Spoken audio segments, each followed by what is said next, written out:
Okay, so when it's raining in the Philippines, we don't say stage right.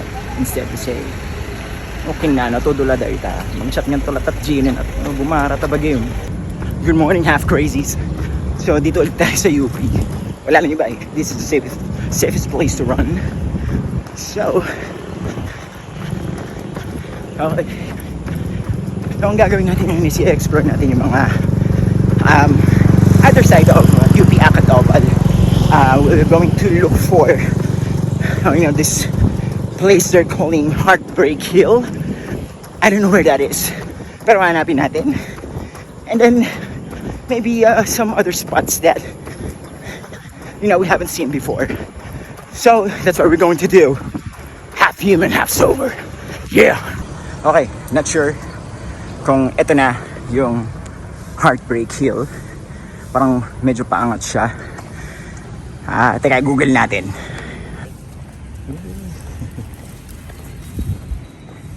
Nandyan si Luke. Si Luke ba yun? So, chinek ko sa Google Maps. Hindi pala. Hindi ito ang Heartbreak Hill. Well, paahon siya. Pero hindi pa ito. So, kailangan muna natin i-hit hanggang sa dulo and then kakanan. And then doon na yung papunta sa Heartbreak Hill. Woo! Let's go! So, ayan na nga yung Heartbreak Hill. Heartbreaker! Okay, so this is the place, I think. So, it's corner ng Apasible and J. Luna. Okay, so let's see if we can.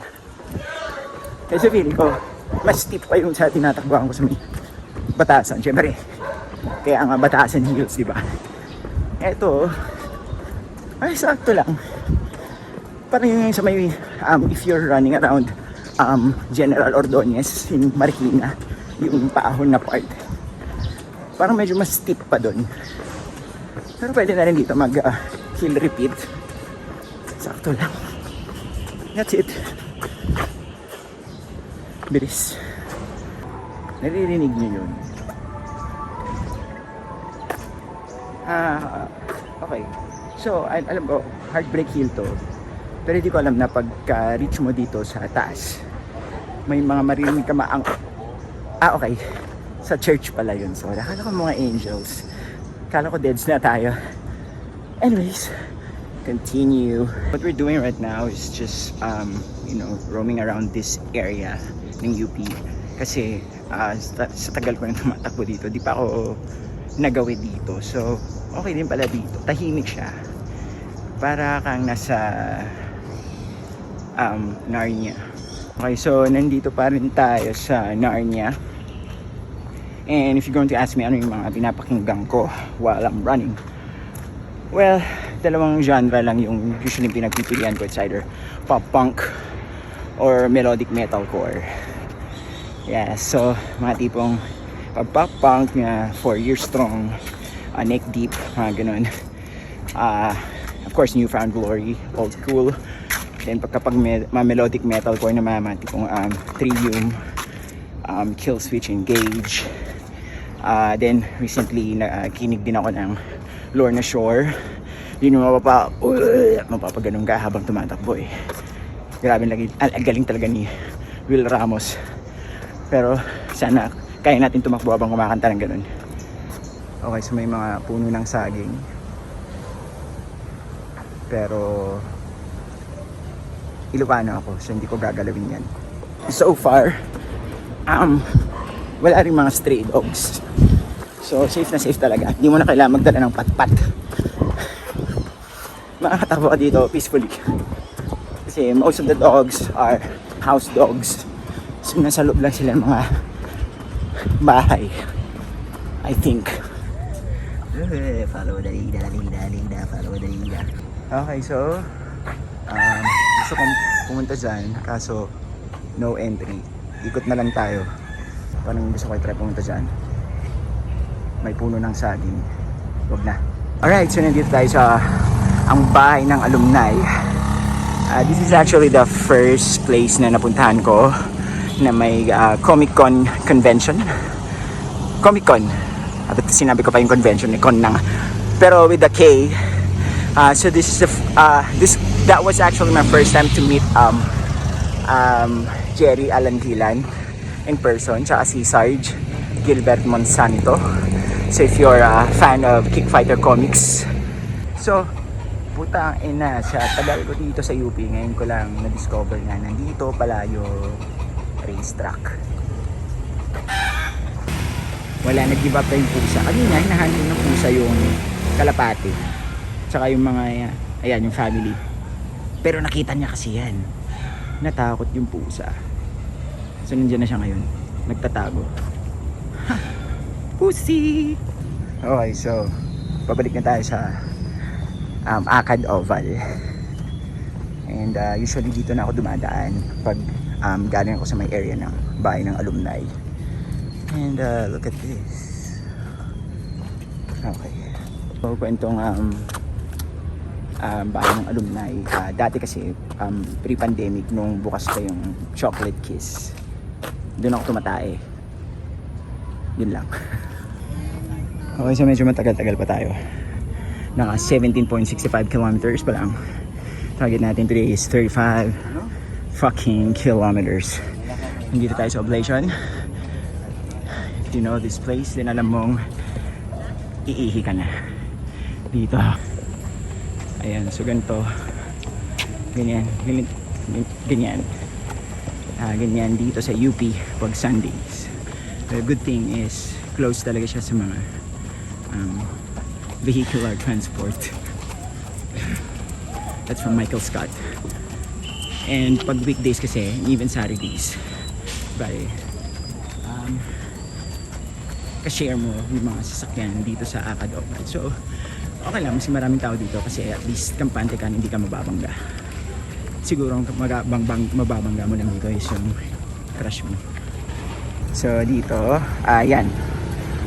Doon yung fitting into society. Tapos, dito yung being true to yourself. So, doon tayo sa fitting into society.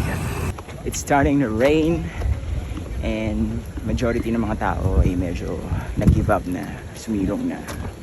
Pero andito pa rin tayo lumalaban. Laban para sa korupsyon. Umuulan na nga dito sa UP. So, dun sa UP running community na Facebook group, marami nagtatanong, umuulan ba sa UP? Ito, umuulan na. Ayan o. Hindi naman ganun kalakas yung ulan. Medyo OA lang naman yung mga iba, sumilong na agad. I mean, ito nga yung magandang weather when you're running kasi bumababa yung heat temperature natin. Parang umuusok yung katawan ko. Okay. And actually, little tip kapag tumatakbo. Well, ako lang yun minsan kasi pag medyo like nafe-feel ko na yung pagod ko, nag-ano lang ako, nagmo-moan ako parang babae. Yung ganun. Pero dapat walang ibang taong nakakarinig. Daddy. Ganun. Maganda tumakbo nga kasi wala ng mga tao. Nakasilong lahat. So, mga hardcore runners, this is our time to shine. Easy pace na tayo. And let's see if we can maintain 6:50 to 7. Maybe. Let's try. Okay, so may nag-Nordic walking na ulit. So ayan, so like what I mentioned dun sa last na post ko, dumarami na talaga nag-Nordic walking. No comment. So, maintain natin yung easy pace natin. O yan, wala nang tao. Kunti na lang. Okay, so nakikinig ako sa 1, 2, 3 pikit. Huwag kang sumama, kakang. Easy pace lang tayo ngayon. Yan, sarap tumakbo. Sabi ko sa inyo, pag yung ganito lang, yung drizzle lang, ulan. Okay lang tumakbo, hindi kayo magkakasakit. Basta, right after, maligo kayo ng maligamgam na tubig. Okay. Okay, so it's raining. It's been raining in UP Diliman. Hindi ka ba nilalamig? So, punta tayo dyan, dito sa may Balagtas Street. So, may kainan dito, snack shack. So, dito 7-Eleven, tapos may coffee shop. At, putang na, di pa abot talaga ng 35 kilometers. So, ikot-ikot na ako ng onte hanggang mabuo ko yung 35 kilometers. Unti na lang, malapit na. Malapit na magano. 35.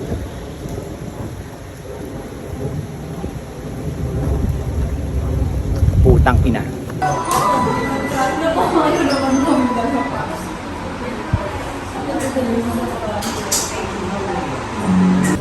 Okay, so ni-recommend to yung orange long black. Try natin. Okay, so done na tayo for today's workout. So bumili na lang muna ako ng food dito sa Rodix. Tapos orange long black sa Nomo. Yun na,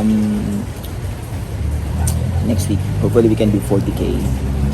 For now, naka 35 naman tayo, so thanks for hanging around. Peace out.